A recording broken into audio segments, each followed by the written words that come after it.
Nous sommes en connexion directe avec Douala, avec Jean-David Encott. Bonjour. Tu as entendu la voix de Melvin. Melvin Pharaon. Ah, enchanté. Il faut hélas le rappeler, mais Jean-David est un artiste, tu es un des artistes participants à Moving Frontiers depuis les tout débuts. Et c'est la... Okay. Et c'est la deuxième fois pour Moving Frontiers que le consulat général de France à Douala refuse de te délivrer un visa de séjour en France. Voilà, il faut le dire. On va commencer par... Très bien. Je crois, Jean-David, que... Allô? Ça marche? Oui, je t'entends. Bon, je crois que tu veux commencer par un poème. Attends 2 minutes. Avant qu'il se passe quoi que ce soit entre nous, si j'ai bien compris.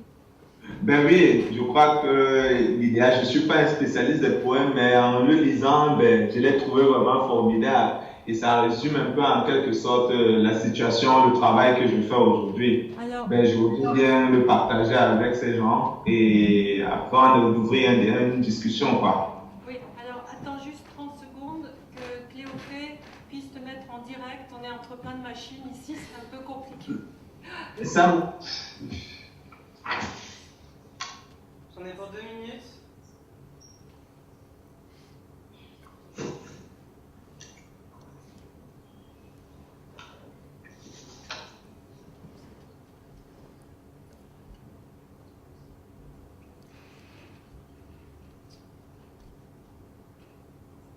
Tu bouges pas ou tu es... Ah non, c'est bon. J'ai cru que l'image avait frisé. Jean-David, non, Jean-David, ne t'approche pas trop du... Voilà, reste derrière parce que sinon, tu as une tête énorme. Merde. Non, ça marche pas. Non, c'est bon, pour moi c'est bon. 1, 2, 3, ça marche très bien.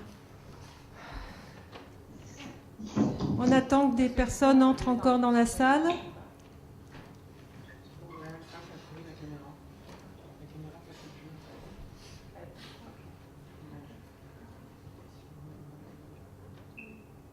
En même temps, si la caméra elle essaie de capter Jean-David, Tu peux aussi le prendre ici, moi ça va. comme ça, sur une très bonne image.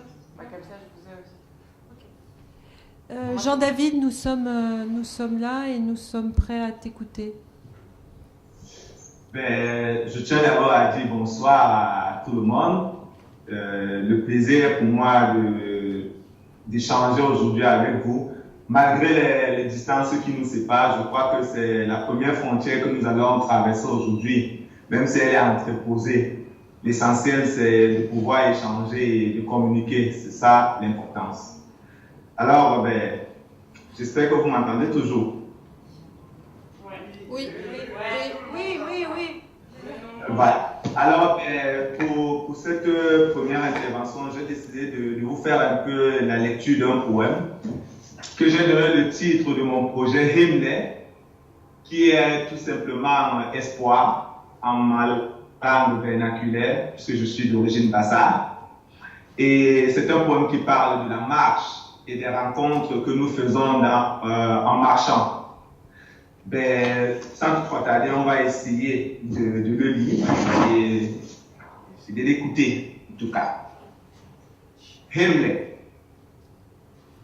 Tu es né pour la route. Tu as rendez-vous. Où? Avec qui? Avec toi peut-être. Marche. Tes pas seront tes mots, le chemin, ta chanson, la fatigue, ta prière, et ton silence, enfin te parlera. Marche, marche, seul, avec d'autres, mais sors de chez toi. Tu te fabriquais des rideaux, des rivaux. Tu trouveras des compagnons. Tu te voyais des ennemis. Tu te feras des frères. Marche, marche, marche. Ta tête ne sait pas où tes pieds conduisent ton cœur. Marche, marche, marche, marche. Tu es né pour la route, celle du pèlerinage. Un autre marche vers toi et te cherche, pour que tu puisses le trouver au sanctuaire du fond de ton cœur. Il est ta paix, il est ta joie. Marche, marche, marche, marche et marche. Tes pas seront tes mots, le chemin, ta chanson.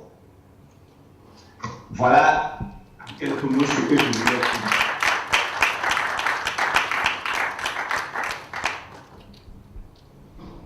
Alors, ça a été vraiment très difficile pour moi d'accepter cette interview parce que c'est après ce refus, j'ai demandé à mon cerveau de carrément oublier le projet et de passer à autre chose. Et j'ai passé, quand j'ai discuté avec Sylvie et Antoine et en plus Cléophée, je me suis posé la question pourquoi ne pas le faire. Est-ce que si je ne le fais pas, peut-être j'aurais donné raison à ces personnes et ça sera un manque de respect à ce beau projet que j'ai vraiment eu l'honneur de prendre part. Et toute la nuit, j'ai vraiment ressassé en me disant quel est le plus beau mensonge que j'allais vous livrer aujourd'hui. Parce qu'il y a une citation de Picasso que j'aime bien. L'art est un mensonge qui nous permet de percevoir la vérité. Mais moi, je dirais, l'art est un beau mensonge qui nous permet de créer des lieux de dialogue, de rencontres et de discussion. Ben, c'est ça que je vais essayer de faire aujourd'hui avec vous, à travers l'art et la distance. Créer un moment de discussion et de dialogue. Si on prend tout simplement, on commence un peu avec le projet Mouvement Frontières Octobre ici à Douala. Ben, j'ai pris le sujet, mon sujet c'est au-delà du corps et de l'espace. Au-delà du corps et de l'espace, comme le poème l'a si bien dit, ça marche. Au cours de ce projet, j'ai rencontré des personnes, je ne me suis pas déplacé, mais j'ai eu la chance de rencontrer des personnes qui se sont déplacées et on a eu la chance de parcourir le chemin ensemble, en marchant, en discutant, en échangeant. Ça n'a pas du tout été facile parce que c'était des émotions et des réalités diverses, mais il fallait trouver un chemin d'entente pour pouvoir amener le projet vers son aboutissement. Alors, pour commencer, je tiens vraiment à dire merci à Sylvie, à Cléophée, Antoine, Baz, Soufiane, Roi, j'espère qu'elle est dans la salle. Elle est là, Ebe Yumbi, Ebe Yangen, à la fortune, Ongene, Umaru. Ben, je tiens vraiment à vous remercier et j'espère que le projet va vraiment continuer. Alors nous allons essayer de parler d'abord du projet que j'ai réalisé à Douala, que j'avais intitulé Visage Schengen. En fait, pour moi le sujet a été évident parce que je venais d'avoir un refus et je me suis dit, bon, je vais m'attarder à faire un travail sur cette orientation-là. Mais le plus dur était de savoir quel était le rendu final que ce projet allait véritablement avoir. Et les discussions avec les autres collègues ont permis en sorte qu'on arrive à produire un travail assez minimal et très intéressant. Alors, dans ce projet, j'interrogeais la question de la mobilité des personnes, mais aussi la question des artefacts frontaliers. Ces objets qui sont sans vie, inertes, mais qui à la longue détiennent en quelque sorte le dénouement de la vie d'une personne dans son évolution. Cet objet que nous avions créé, qui n'a pas de vie, Mais du fait que nous tenons cet objet entre nos mains, nous lui donnons une vie, nous lui donnons un sens. Et cet objet devient une distance entre nous, les administrés, et les administrateurs. Du fait d'un geste, la vie de quelqu'un peut basculer subitement. Alors, c'était tout simplement un projet. Je ne sais pas si Sylvie peut vous montrer l'image du projet. Elle est déjà affichée. C'était tout. Elle est affichée. Ben voilà, c'est bon? Oui, oui. Ok. Vous allez remarquer, il y a deux cachets. Un cachet bleu et un cachet rouge. Le cachet rouge ne résume que la phrase qui est généralement livrée à chaque fois qu'on vous refuse un visa. Votre volonté de quitter les États membres avant l'expiration de votre visa n'a pu être établie. Ça, c'est le cachet rouge.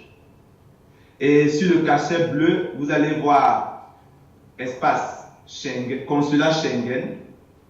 Et en dessous, vous allez vous rendre compte c'est écrit « Nul n'arrive chez le Père sans passer par moi ». En fait, ce n'est qu'une phrase biblique que j'ai détournée qui utilise le même terme « Nul n'arrive chez le Père sans passer par moi ». En fait, c'est la manière dont je vois les choses, comment aujourd'hui certains lieux se considèrent comme des dieux et ne donnent pas accès à un certain nombre de choses et ne permettent pas au corps de s'épanouir dans l'espace. Juste du fait que on ne veuille pas que les gens se rencontrent par rapport à un certain nombre de choses peut-être qui peuvent être d'ordre économique, qui peuvent être d'ordre politique. Donc, c'est ça au travers de ce projet que j'ai voulu essayer de partager avec les gens de Douala. Et aujourd'hui, vous pouviez voir le projet vous-même. Et Moving Frontières s'est terminé. Ben, je me suis dit que c'était un très bon sujet, une belle piste qu'il fallait creuser. Alors, ben, après cela, le travail a pris une autre tournure. Ben, je me suis posé la question en réalité de savoir qui peut être à l'origine de tout ça et comment aujourd'hui l'être humain dans sa marche occupe l'espace. Quel est le lien et les relations qui peuvent y exister entre ce corps et cet espace.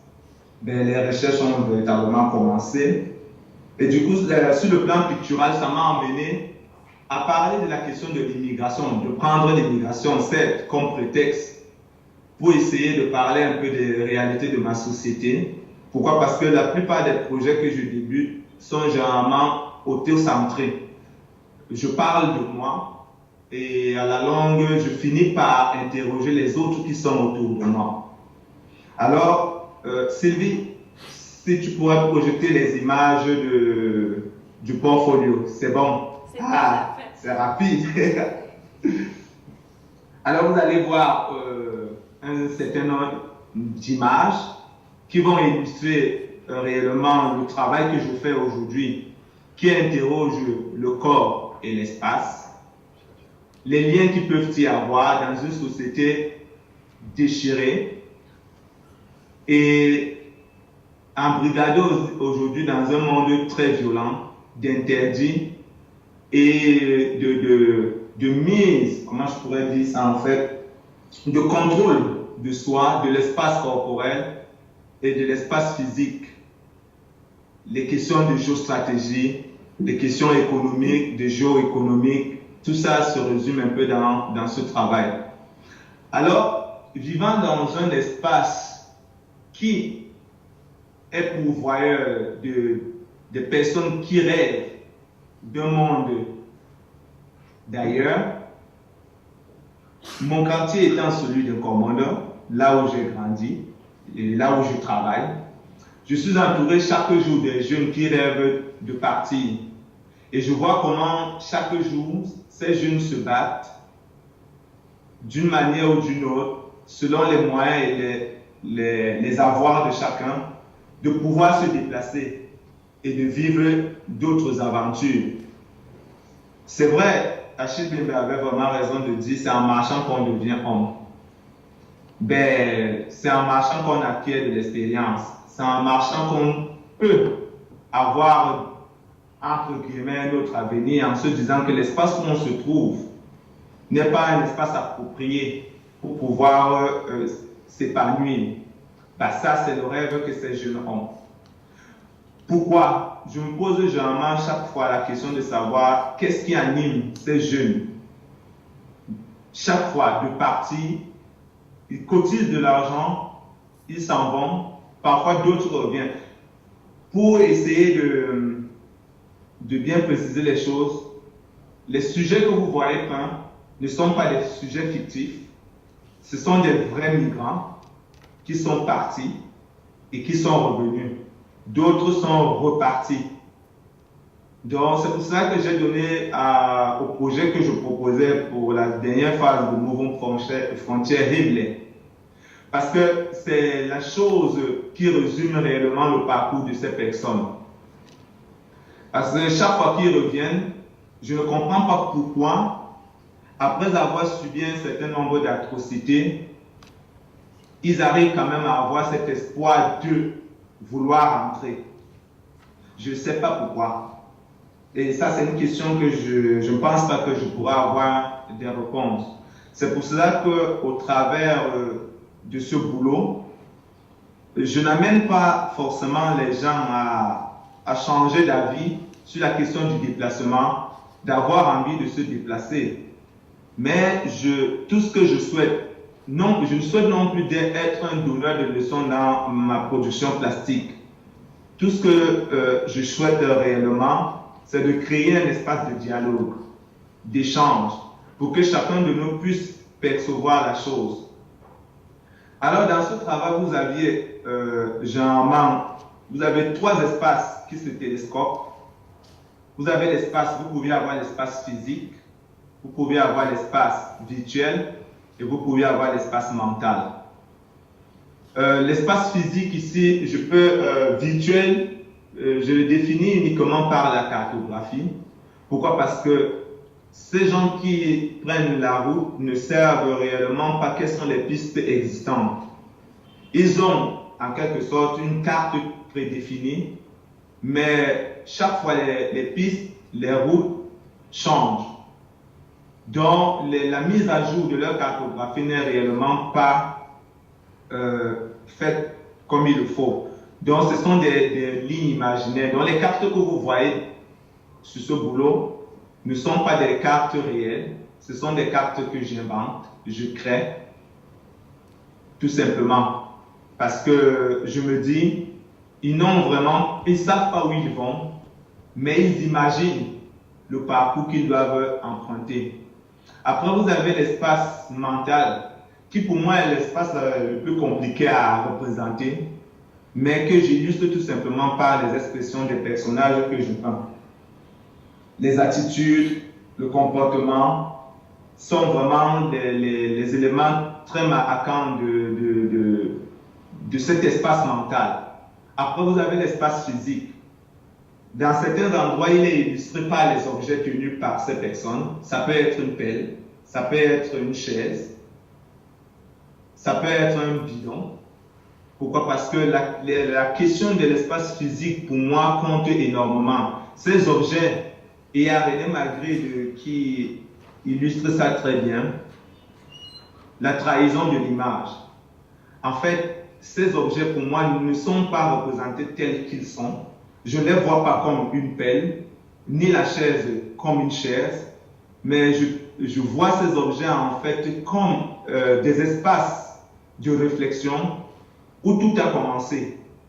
La chaise peut être pour moi le lieu où tout a démarré. Pourquoi? Parce que la chaise définit en réalité dans ma société qui on est et qui on peut devenir. La chaise pour moi peut énoncer l'état de la société dans laquelle ces individus se retrouvent. Et si on prend ce travail et qu'on le ramène dans le travail de Mouvement Frontières, en essayant d'analyser le texte « Nul n'arrive chez le Père sans passer par moi ». Et que vous fassiez un parallèle entre ce travail de Mouvement Frontières et celui qui est illustré sur le plan pictural, vous allez vous rendre compte que ces personnes sont en train de vous donner des réponses à « Nul n'arrive chez le Père sans passer par moi ».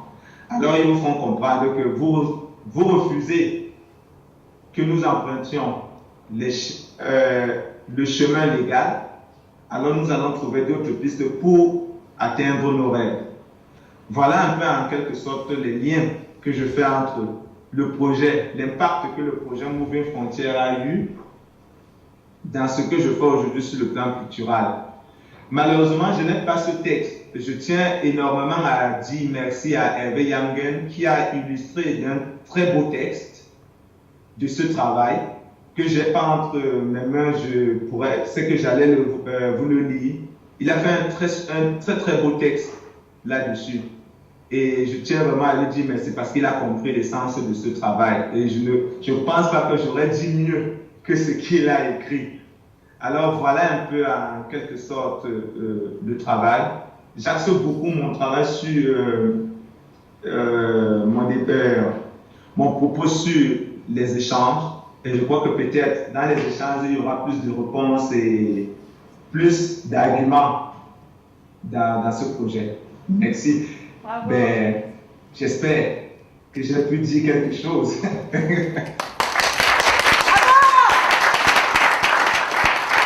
que quelqu'un dans la salle veut commencer À poser une question?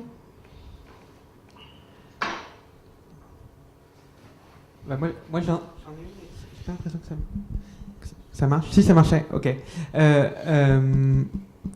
C'était aussi pour comprendre ton cheminement, Jean-David, parce que la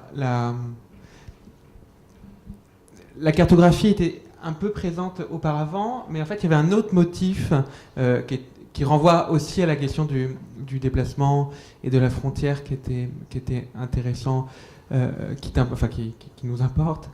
C'était le motif du timbre, qui a été longtemps très présent dans ton propre travail, qui moi me fait beaucoup penser visuellement à la carte, dans la manière dont c'est simplement aussi des lignes visuelles et qui en même temps ne renvoient pas du tout à la même chose. Et il me semble que tu es passé du timbre à la carte en les redéployant d'une autre manière. Et je voulais savoir ce que toi tu avais à nous dire là-dessus. En fait, depuis fort longtemps, comme tu l'as si bien dit, le thème occupe une place prépondérante dans la production que je fais aujourd'hui. Pourquoi? Parce que je me suis dit, poser la question quand je débutais ce travail, et qui, sans la présence de Hervé Youbi, je crois que je ne serais pas arrivé à ce que je fais aujourd'hui. Donc je tiens aussi à lui dire merci. Il faut dire qu'au départ, le travail parle des questions de la violence et l'impact que la violence a aujourd'hui dans notre société. Et le but du travail que j'ai commencé était de savoir comment amener les gens à s'en affranchir. Et je me suis posé la question de savoir comment j'allais illustrer cette question d'affranchissement. Et la réponse n'est venue que suite à un projet qui a été réalisé en 2014, un projet de Ruth Bellinga, qui est une historienne de l'art et commissaire d'exposition en même temps, qui était porté sur la question des martyrs de 1914. Et le projet était intitulé Samedi Martyr. Donc j'ai réalisé une installation à l'espace Douala Art qui était intitulée La Chapelle Ardente. Et de là, j'ai eu une discussion avec un monsieur qui a vraiment aimé le boulot, puisque le travail était divisé en deux parties, une partie interne et une partie externe. À la partie externe, j'avais introduit des portraits de ces martyrs, donc notamment Ngosodine, Martin Poussamba et Douala Mandabel. Et un monsieur m'a dit, je pense que si tu avais introduit ces personnages dans des thèmes, ça aurait eu une portée plus intéressante que ça. Mais voilà comment le timbre va vraiment naître dans ce que je fais aujourd'hui, juste après une discussion. Alors, je suis rentré dans l'atelier de Hervé, parce que j'ai travaillé dans son atelier pendant 3 ans, pour mûrir réellement le concept que je développe aujourd'hui. Je lui ai posé tout simplement une question. Que penses-tu du timbre? Est-ce qu'il y a déjà des gens qui ont travaillé? Parce que lui, il a une connaissance assez large sur la question de l'art. Et je savais qu'en lui posant la question, il allait me donner des bonnes réponses. Je lui ai posé la question de savoir, est-ce qu'il y a déjà des personnes qui ont travaillé sur le timbre? Il m'a tout simplement dit oui, mais les gens ont utilisé le timbre en lui-même, en faisant tout simplement des collages. Alors c'est comme ça que nous avions décidé ensemble de transformer carrément la toile en un timbre géant. Donc c'est comme ça que mes toiles vont devenir en fait des toiles timbres. Alors, et je vais commencer à introduire mes sujets. Et quand je fais des recherches sur le timbre, je me rends donc compte que le timbre en lui-même est un outil d'affranchissement. C'est un visa. Et qui est un support très marquant dans l'histoire. Et quand je dis très marquant dans l'histoire, c'est qu'à partir du thème, on peut retracer l'histoire, soit de la Première Guerre mondiale et plein d'autres choses. Et c'est comme ça que je vais commencer à introduire, à utiliser le thème pour porter les portraits de ces victimes de violences subies par les attaques terroristes dans le monde. Et de là, mon travail va comment je peux dire, l'univers postal va devenir très important dans ma création. Donc, je vais passer du thème, je vais utiliser l'enveloppe, je vais utiliser la carte postale. Et de fil à aiguille, c'est comme ça que je commence à construire donc le travail. Aujourd'hui, les timbres ne sont plus très présents sur la production. Pourquoi? Parce qu'aujourd'hui, les toiles que je propose sont considérées comme des enveloppes. Mais une enveloppe qui joue un double sens. En même temps, il est contenant, en même temps, il est contenu. Pourquoi? Parce que dans le passé, dans l'histoire du mail art, quand vous envoyez un courrier à une personne, c'est celui qui recevait le courrier qui devait payer le message. Alors, les gens ont trouvé une astuce de réécrire le message sur le vaisseau de la lettre. Donc, du coup, celui qui recevait la lettre, quand il lisait le vaisseau, il avait suffisamment d'informations et donc il n'était pas obligé de récupérer la lettre. Alors, la poste s'est trouvée embarrassée par rapport à cela. Donc, aujourd'hui, dans ce que vous voyez comme boulot, le timbre reprend tout simplement sa place initiale. Si vous observez très bien, vous zoomez. Oui, en haut, c'est ça, dans le coin. Oui, dans le coin. Oui. Je zoome en même temps, c'est pour ça que je suis penché Voilà. comme ça. En effet.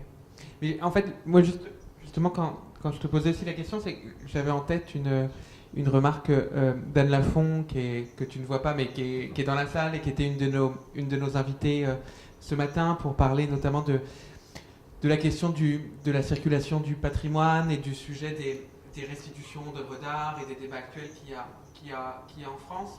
Et Anne parlait d'une intervention qu'elle a faite il y a quelques semaines dans un journal français qui l'avait sollicité sur le fait que Macron, le président Macron, est apparu comme finalement quelqu'un de très progressiste en mettant à l'agenda politique la question de la circulation des œuvres et du retour des œuvres et du passage des frontières par les œuvres d'art, et qu'en même temps, j'espère que je ne travestis pas ta pensée, Anne, mais qu'en même temps, ce Macron qui pourrait être très libéral est l'homme du durcissement, de la fermeture des frontières, et effroyablement réactionnaire, voire limite d'extrême droite sur la question des frontières. Et que du coup, il y avait une dichotomie de circulation qui est évidemment pas nouvelle, entre l'œuvre, le travail, et les objets, et la valeur, et les flux de personnes. Et du coup, que j'avais en arrière-plan au moment où je pensais la question, mais que j'ai pas bien formulé, c'est que justement, avec les deux dimensions et dans ton travail, se retrouvait en fait cette question que mettait en avant Anne ce matin de qu'est-ce qui circule, et une œuvre peut circuler alors que la personne, en l'occurrence, elle ne circule pas, quoi.